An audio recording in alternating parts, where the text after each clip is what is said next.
you were hustling back then? I was making like 30 grand a year when I was 11. Dude, that's a lot at Yeah, 11. I know, dude. All cash. Because you got no expenses at that age, so that's Nothing. all like... I blew everything, dude. Every airsoft gun, paintball gun, BMX, go-ped, go-karts, dirt bikes, quads. Like, I was like impressive. a big, yeah, dude. I mean, I probably consistently made $250,000 before I was 18 for sure, you know? What was that business? What were you doing? Pool company. Pool cleaning? Pool cleaning, yeah.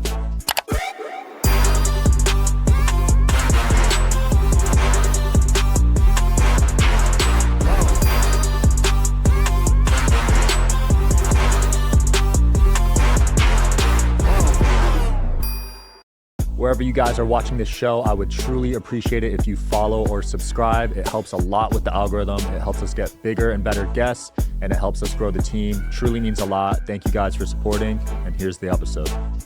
Welcome back to the show, guys. I'm your host, as always, Sean Kelly. Got with me a fellow podcast host and real estate expert, Austin Zaback. How's it going? Dude, phenomenal, bro. Appreciate you having me and fired up to be here, man. Absolutely, man. So you're in the real estate space, right? We're something like that. Yeah, for sure. So how long ago did you get started in that industry? 10 years. 10 years ago, yeah. I've been wholesaling since 2014. Okay. Mm-hmm. So you missed the bad 08 recession. I did, yeah. That's good. Yeah, thankfully. But you haven't been through a real estate recession yet, right? No, I mean, depends on what you would define we're going through right now, but technically nothing like 08. No, not at all. They won't admit we're in one right now, but I think we are. We have to be in one, bro. Yeah, but they won't admit it. I know. But I mean, when have they ever admitted anything? That's true. You know what I mean? So are you scared that something like 08 could ever happen again? Oh, for sure. I think it's just a matter of when. I'm surprised it hasn't happened already, to be honest with you. Dude, the prices in Vegas aren't dropping. Dude, I know. It's crazy. I don't know for the life of me. I mean, and I think rates are going to come back down going into the election year. Right now, they're like, what, 7%?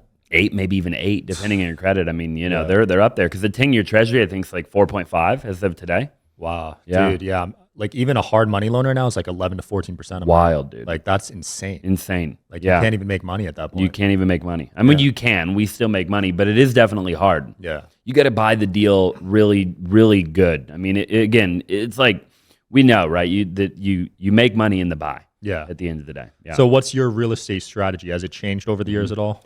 Yeah, for sure. I do a lot of wholesaling. So we're like the second biggest wholesaler in the nation. Oh, nice. And we do like 10 or 15 deals a week. Damn. Just wholesale, right? That's crazy. Yeah, and I think wholesaling will work in any market, right? So I think there's a lot of people out there, and again, I love Pace. I love all the guys. You know, I'm good buddies with all them, right? But I think, you know, a lot of people run away from wholesaling when the market kind of gets a little shaky. Mm-hmm. And in my opinion, you can wholesale in any market, bro. You know, so I've been wholesaling every day, every week, every month for a decade, right? And then I've flipped on and off. You know, I am flipping again right now. And then I have a big retail real estate team too. So we have a bunch of agents and we do all that. And then I own rentals and all that. So with wholesaling, what exactly is that business model? What does that look like? Yeah, dude. So like that piece of paper in front of you. So you're the seller, I'm the buyer. I get a property under contract, right? With you, I'm the buyer, you're the seller. Before I close escrow on the deal, I just assign that paperwork, our contract, to a new buyer and make a profit. So I might, like, let's say we had an agreement, I bought your house for $100,000, right? Well, before I actually close on it and buy it for $100,000, I sell that contract to another buyer for $110 or whatever, right? I make 10, I step out of the deal. He's actually the one that's going to do the deal with you.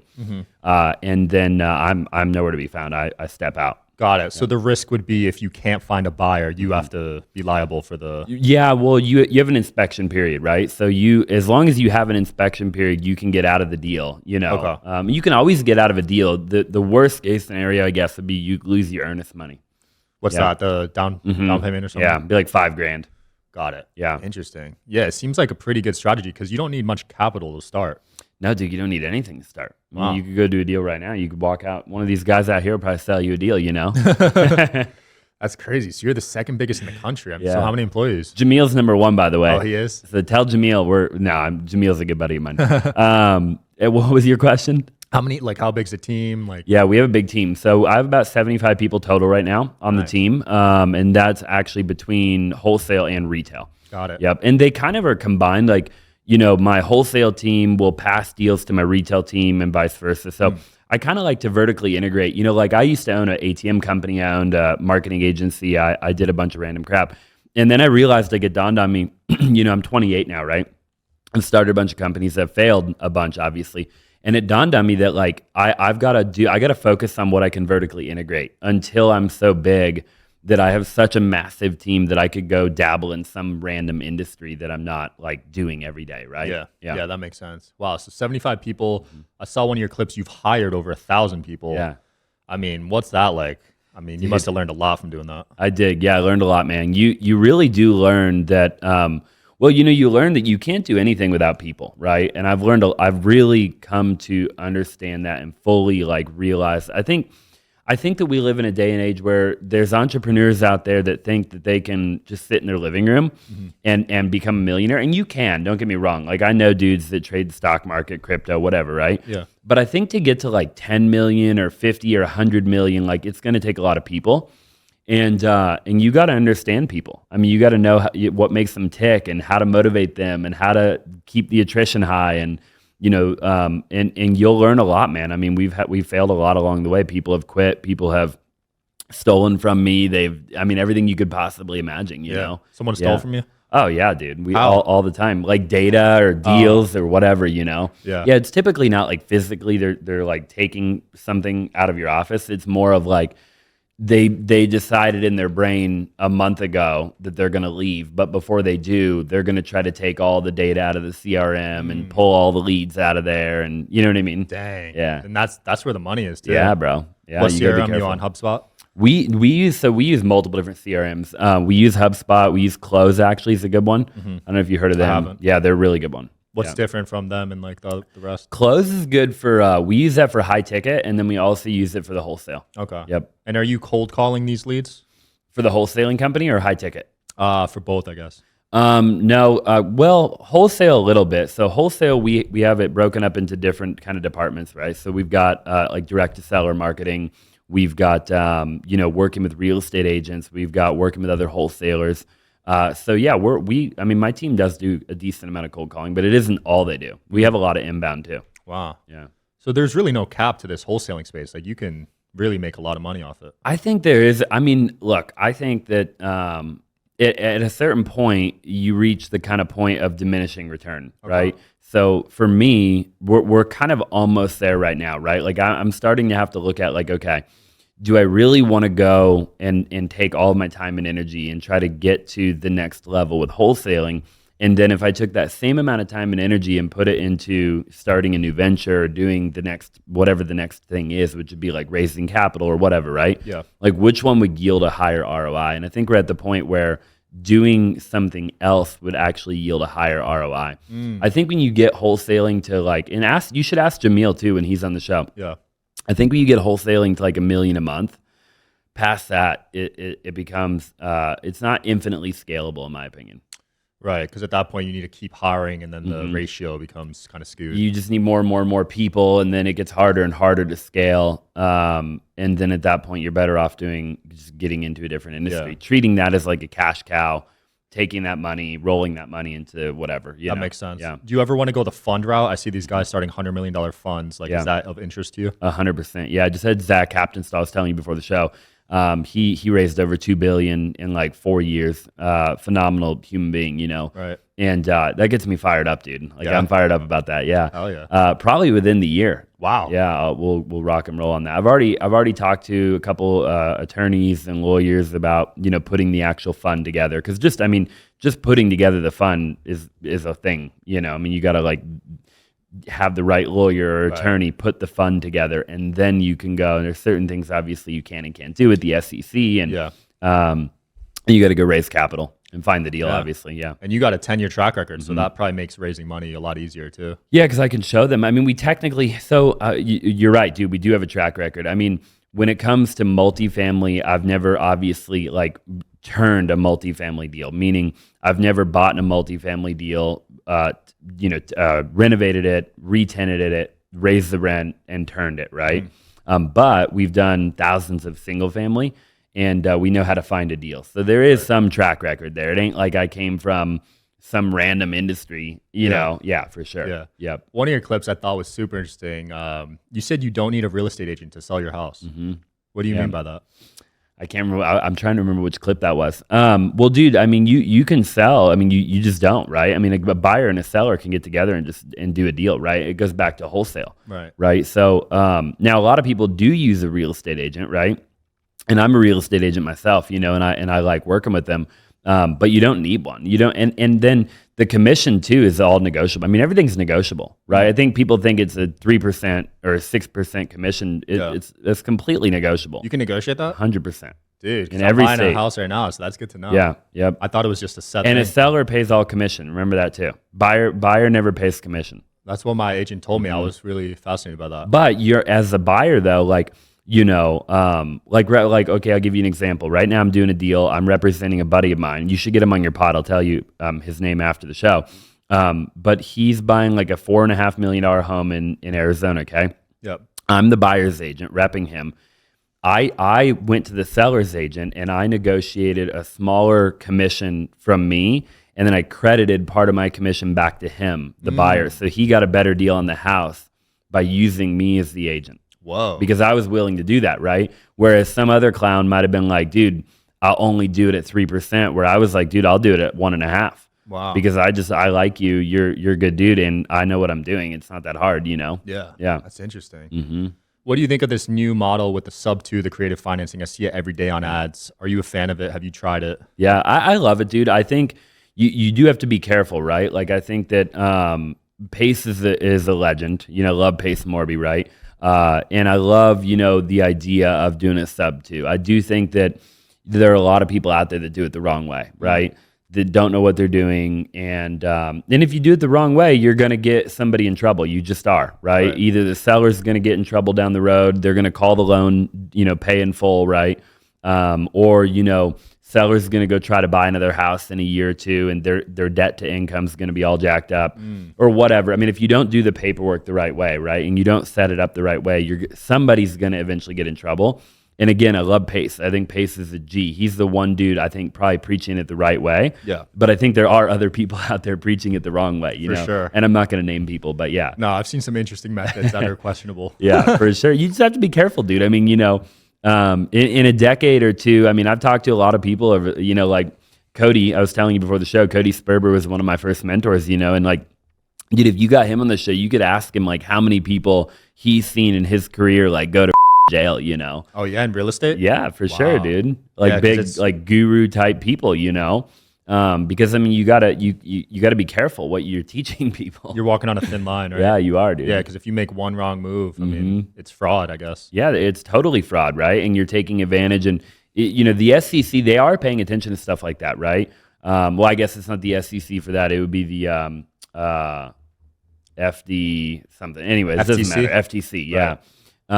But yeah, dude, they're paying attention. Yeah. Yeah. No, yeah, I've seen them cracking down on some of these gurus lately. Yeah, it's something to keep an eye on. So you moved out of your house at 17. I mean, that is super young. Was that by choice or you had no choice? No, by choice. Yeah, I grew up with my grandparents in Gilbert in Arizona, and yeah, dude, I mean, I was kind of already on my own when I was like 12 or 13, Whoa. but my grandparents were great, and I lived with them, and they just weren't parents. I mean, they weren't like, you know what I mean? Hands on. Yeah, they just like do what you want. Right. Like I grew up in the garage, so. Wait, you lived in the garage? I lived in the garage, yeah. Whoa, yeah. That's crazy. Grew up in the garage, yeah. And yeah, dude, moved out. I think it might have even been like 6. I was young when I moved out. So in high school? Yeah, oh yeah, for sure. Yeah, I wasn't 18. I know that for a fact. I was probably 16 when I moved out. And you could afford your own spot at that age? Oh yeah, yeah. So you were hustling back then? I was making like $30,000 a year when I was 11. Dude, that's a lot at yeah, 11. I know, dude. All cash. Because you got no expenses at that age, so that's Nothing. all like. I blew everything, dude. Oh, you blew it? I blew it all. At 11? Everything you could imagine. Yeah. What were you spending it on? Every airsoft gun, paintball gun, BMX, go-ped, go-karts, dirt bikes, quads. Like I was like impressive. A big, yeah, dude. I blew it all, man. And I made that much. I probably made $40,000 when I was 12, and I mean I probably consistently I made $250,000 before I was 18 for sure. What was that business? What were you doing? Pool company. Pool cleaning? Pool cleaning, yeah. Got it. Yeah. Yep. You don't need much equipment. Charge $100 a backyard and scale it. And it's a subscription. They're paying you monthly. Right. And then you can make money doing like repairs. Nice. Wow. Yeah. So you had a entrepreneurial mindset at a young age. I did. Yeah, very young. Yeah, well, I started that when I was like 9. Jeez. You know? A pool cleaning company at 9? Yeah, well, my grandpa owned a pool cleaning company. Got it. But they didn't have a bunch of money, right? So like my grandpa initially showed me how to clean pools when I was probably 7 or 8. And he would pay me like $1 a pool, like the first year that I went out with him, right? Yeah. And I would help him. Like after school, I would go and help him, and he would pay me $1, right? And then, and I was like fired up about that. It was a lot of money, you know? Yeah. And then after like a year or two, I actually started building it out myself. Yeah. Wow, and did so it you on kind my of own. took over the company. My grandpa actually had his own route. So he had, I think at one point, like 80 or 90 accounts or 100 or whatever, right? And then I built my own route. So like I had my own clientele and he had his own clientele. Got it. Yeah. That's cool. So I know you live in Arizona. I got to ask this question. Why'd you buy a boat in Arizona? Dude, I love it. Hey, there's, you got to fact check me here. There is more boat. I read an article. I don't know where I read the article, so don't quote me. Okay. But there are more boats per capita in Arizona or Maricopa County than in any county in the U.S. You serious? So there's water there. Yeah, tons of lakes. Oh, We got lake. We have literally a lake every 20 minutes you drive. Yeah. Oh, I didn't know that. I just assumed it was like deserty, like Yeah. Vegas. We got a dope boat. It is deserty, but there's a ton of lakes. Like you got Lake Mead, right? Yeah, I haven't been there yet, but I heard of it. Yeah, But isn't it low on water? I heard that. Yeah. Yeah. Our lakes are doing pretty good. Wow. We get a lot of rain though. So you're allowed to like jet ski and boat out there? Are you interested in coming on the Digital Social Hour podcast as a guest? Well, click the application link below in the description of this video. We are always looking for cool stories, cool entrepreneurs to talk to about business and life. Click the application link below, and here's the episode, guys. Oh yeah. Wow. Every lake. There's a lot of boats in Arizona, dude. Dude, that's sick. So Boating's like huge. would you say Arizona's like underrated? I think people who know Arizona, I mean, dude, there's a lot of money that lives in Arizona, bro. Really? Oh yeah. What kind of money is it? Like old money? No, new money. New money? I mean, there's a little old money. It's 50-50 now, I would say, in 2023. It was more old money. Yeah. But so much new money came in that it's got to be like 50-50 now. I feel that. Yeah. I feel like Vegas was old money for a while, but now there's some like content creators and stuff coming here. There's got to be, well, I don't know. I'd hate to say that. Well, I feel like there's more wealthy people in Arizona than here.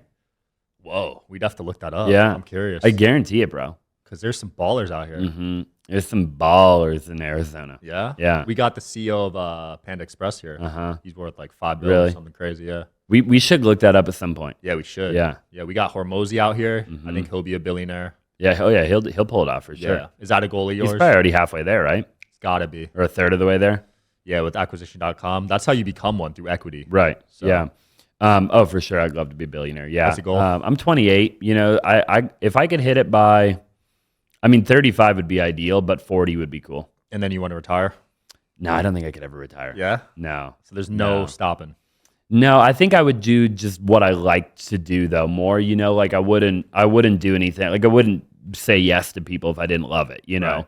But I wouldn't retire. So like the Tim Ferriss lifestyle. Yeah. I love the way he does it. Yeah, I couldn't I just can't do nothing, dude. If I go try to sit at home right now, I fucking hate my life. I go crazy. Dude, in 10 minutes, I'm sitting on the couch. I tell my fiance, I'm like, we got to get the hell out of here. We got to go do something. Like, I don't know what we're doing right now.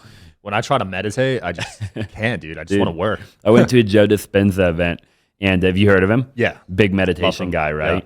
Yeah. And have you ever been to any retreat? No. So I did the retreat, the advanced retreat, right? And dude, the meditations are wild, bro. Yeah? Yeah, on another level. It was really difficult for me to do. I almost walked out like 5 times. Because it's just so long. Like, Dude, we did a meditation that I think we started the meditation at 3:30 in the morning, and one meditation, like you imagine for a minute, like the doors are closed, like one single meditation. We started at 3:30.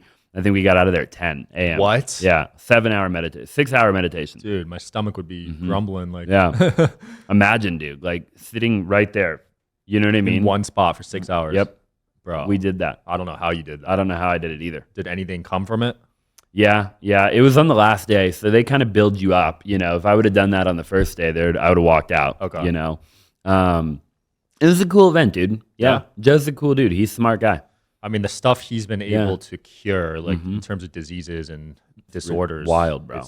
It's life-changing stuff. There's something to be said about meditation, you know? Yeah. Instead of doing a prescription, or whatever, like just go freaking breathe. Yeah, Oxygen. exactly. Like meditate. You know what I mean? I mean, it's been proven oxygen cures disease. Yeah. Just intaking it. Literally, dude. Yeah. Sit in the sauna, you know, whatever. Yeah. Yeah. So Andrew you're all Huberman. natural, like. No, I mean, I still drink and, you know, whatever. I mean, I would like to get to a point where I'm like completely sober or what have you, but it's hard to do, you know, in real estate, and everybody wants to go to the bar and celebrate and go to a convention and have a beer, you know. Right. But I try to be good, dude. I try to go to the gym and like be healthy, you know, as much as I can. Yeah. And did you have this mindset when you were a teenager too? No, I kind of screwed around, dude. I smoked a bunch growing up, you know, drank a bunch, did a bunch of like chew, you know. Yeah. So, you know, I learned a lot as a kid. I think had I not done all that crap, I wouldn't be where I'm at today though. You know, like I wouldn't take like my health, you know, seriously or whatever. You know what I mean? Yeah, I think everything happens for a reason, right? Yeah, because I was like that too. I was a huge stoner. Yeah, dude. I think a lot of kids were in our like age demographic growing up. Like that was the thing to do, you know? Yeah, if you didn't do it, you were like, it was weird, dude. Yeah. you were like, know? what's wrong with you? And so, but then we got older, I think, and then it became legal. And then it was like, okay, like I kind of want to be an entrepreneur and I can't be like tired all the time. Like that's the problem, right? Is it just, if I smoke a bunch now, forget stuff. I'll leave my wallet at home. Oh, You know, I drains can't do it anymore, you know? No, you get drained and then you sleep like 12 hours. I also kind of get anxiety now when I do it. Yes. You know? For sure. I don't know if that's a thing or not, but I kind of get, dude, I'm like, yeah, I'll trip out if I'm not careful. If I smoke too much, like now that I'm an adult, I did it. I went to Amsterdam a couple of years ago, 3, 4, 5 years ago, and my buddy talked me into smoking a blunt, right? Yeah. And I hadn't smoked in like 3 or 4 years. And I was tripping out, bro. Like it was bad, dude. I walked downstairs at like 10 a.m. too, by the way, because it's just, you can buy a blunt at the coffee shop, I've been there. We're drinking a cup of coffee, right? I go down, I'm like, dude, I got to do something to like, and I went down and took like 5 shots of vodka just to. Did that help or make it worse? No, it leveled me out. Oh, really? Yeah. Oh, that's good to know if I ever get too high. Yeah. It's always the edibles for me. Oh, dude. Yeah. Like you can't control those. No, you can't. At least with smoking, you know it's gone in like an hour. Yeah, for sure. I don't think I could do it. No. Yeah. I literally call 911 on myself. Yeah, I've heard that from I'm not kidding. Before. In Amsterdam or in U.S.? I've done it in the U.S. when I was like a kid. That was like the last time I smoked, and then I smoked in Amsterdam, and then now I'm like, all right, I'm good. Yeah, one time I ended up in an ambulance. I mean, you get so paranoid. Dude, you get so paranoid, bro. Yeah. The CBD, if I could do like a 1-to-1 THC to CBD, then I could do that. They have those now. Yeah. Mm-hmm. Yeah. I want to dive into your pod because you're, you know, over 100 episodes, interviewed some of the most successful people in the world. Which guests really stand out to you and you took some lessons from them? Dude, we've had a lot of really good ones. We were talking before the show. You're getting a bunch on. You've had people, obviously, I haven't had too. You know, Troy Casey's a good dude. I think you're literally about to have him on right now, right? You'll like him a lot. He's a really good dude. And then, dude, we had like Chris Powell on the show. We had Vitaly on the show. Oh, yeah? Yeah. Nice. That was an interesting one. Yeah. You know, I almost didn't post that one. I had him on too, and I got shadow banned whenever. You didn't post it? No, I did, but everything got shadow banned. Okay, yeah. I think mine did too. Yeah. We just get views like from YouTube search. Yeah. Right. We had him on. We had, dude, we've had a lot of big people on, man. Like Jamil, you know, we talked about him. Cody, obviously. Yeah, dude, I think that I love podcasting, bro. Yeah. Like I love the idea of being able to, you know, sit down, talk to somebody, hang out, get to know them, you know what I mean? And then share it with the world. It's changed my life, honestly. Yeah. I mean, just the connections, the knowledge, and, you know, now we're making some money, just so many benefits to it. Like, it's sure. like, I don't see this in many other industries. I don't see it. Yeah, and I think there's a lot of podcasts out there that they're not very good. Most of them, I'd say, aren't. There's a handful that are really good. Don't get me wrong. You know, like I love Lewis Howes and Andrew Huberman, and you know, there's some really good ones. You know, Diary of a CEO. Have you heard his? That's a great dude. one. I love his. Yeah. He's only on like episode 230. That's hard to believe. And he's got like, I mean, dude, it's ridiculous. I mean, like, anyways, yeah, dude. I mean, that's kind of the goal for me. Yeah. You know. Yeah.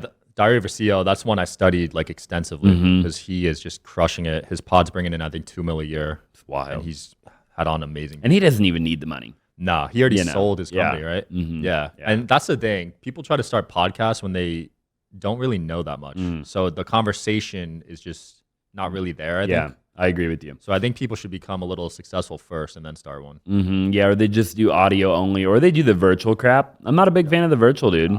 You're not going to get good audio. You're not going to get good video that way. Definitely not. Internet's going to cut out. It's just not going to be good. Yeah, I hate audio. On your journey, is there anything you look back at and you realize that was like a rock bottom moment or like a life-changing event? Yeah, many times, I mean, dude, I've failed. I think everybody, to get to the mountaintop, you got to go through the valley, right? And I've been in the valley at least 2 or 3 times, if not more. Like I've been in a lot of valleys, but I'm talking like a big valley, right? Where you lose a lot of money, you lose the relationship, you lose a loved one, you're addicted to something that you can't shake or whatever, right? And so I've gone through a lot of crap like that, bro. And I think you have to, right? Your test is your testimony, right? And if you're called to be great, then you have to be able to relate to people, and I really believe that there's a lot of people out there that they're called to impact people at a high level. And but they don't want to go through the trial or tribulation, and it's like, well, you're never going to be able to relate if you ever find yourself on a stage or trying to relate to the masses of people. You're not going to be able to relate if you've never been through anything, right? So, anyways, in a roundabout way, the answer is yes. I've been through a lot of stuff. I've lost a lot of money. I've failed. I've obviously hired a lot of people. I've fired a lot of people. A lot of people have quit. And really anything that could go wrong has gone wrong. Yeah. Damn. And that's something I wish people talked about more because they just see the glitz and glamour on Instagram. Yeah. But dude, everyone I know that's successful has been through some stuff. Dude, everybody, bro. I've never interviewed anybody, by the way. I don't know about you. I've literally never interviewed anybody a single time out of the 100 that I've done where it was just linear for them. No, definitely not. It was like, you know what I mean? Like crazy, bro. No, yeah. Like they got cheated on, like they lost everything, like the government, like what? Just the craziest crap you could possibly imagine. Dude, I had Coach Dar on. Have you heard of Coach Dar? No. She's the agility coach for the Phoenix Suns. Okay. She's done she's like Devin Booker's mental health coach. Oh, nice. Just had her on the podcast like 2 days ago. She's had 3 strokes. Whoa. You know what I mean? And dude, it's just wild, bro. Like anybody that has made it in life, they've gone through the most crap, if you ask me. Yeah, no, they're doing studies on this about like environments you grow up in, and most self-made millionaires are from terrible environments. Like I think 80%, I believe, rather than like 20% of the rich kids, I guess. I totally believe that. Yeah. I believe that, and I don't have any kids. Do you have any kids? Not yet. I believe that when I do, like I don't want them to necessarily go through hell every day, but I'm going to make them like struggle a little bit throughout their life. Yeah. Like you can't just give everything to them. I think people make that mistake. And again, I don't have any, right? But you can't just give everything to them. It can't be easy for them. Yeah. Right? Like life was difficult for me. Yeah. I mean, you grew up in your grandparents' garage, man. That's crazy as a kid. So you really didn't have like that childhood that, most kids have, right? No, I didn't. No, That's not crazy. at all. Yeah. No, it was a very non-traditional childhood for sure. Man. Yeah. Yeah. So you really want to provide a great childhood for your kids, right? Yeah, I want them to live a dope life. At the same time, like you said, I don't want them to have an easy life because I think that'll make weak people, in my opinion. Yeah. Like you have to have trial and tribulation. You have to know how to work. Like you have to, and again, it's just my opinion. We'll see. Yeah. No, I've seen you talk about like helicopter parents, I think they're called, and how you're not a fan of them. I'm not, dude. Yeah. I think no wonder we got all the problems we have in the world. Dude, it's crazy. I had a helicopter parent where I grew up, and one of her kids ended up dead, bro. Yeah, bro. Because when you're so on their the kid doesn't know what to do. Not at all. They're controlled. Yep. Dude, I have multiple people who died that I went to high school with.